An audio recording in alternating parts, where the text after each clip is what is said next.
us. Just a few seconds, please. আসসালামু আলাইকুম। স্বাধীনতা দিবসের শুভেচ্ছা। আমি একটু ছোট্ট করে বলতে চাই, গত 12 বছর ধরে আমার বাবা Ilias Ali, ex member of parliament, এই হাসিনা সরকার আমার বাবাকে গুম করে রেখেছে। এরকম আরো শত শত নেতৃবৃন্দকে, বাংলাদেশের মানুষকে গুম করে রেখেছে, হত্যা করছে, হত্যা করেছে লাখো লাখো মানুষকে।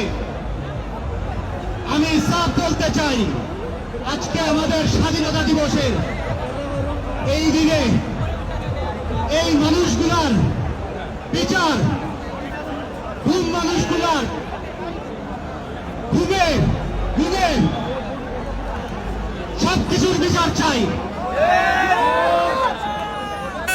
এই সঙ্গে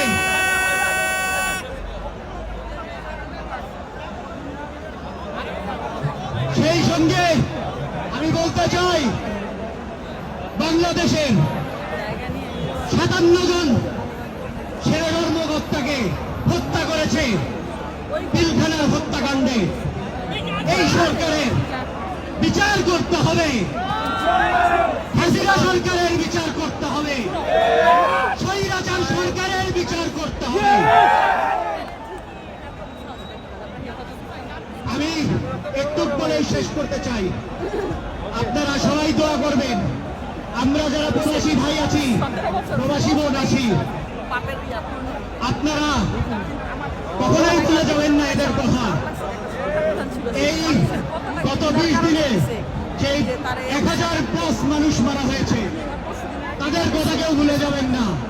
প্রত্যেকজনের পাই পাই হিসাব করা হবে।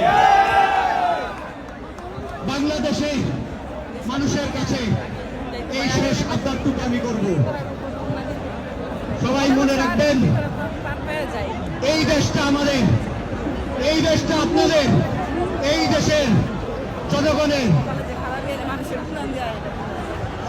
যতজনের রক্ত দিয়েছে, কারো রক্ত বৃথা যেতে দিবেন না। বাংলাদেশ জিন্দাবাদ। আসসালামু আলাইকুম।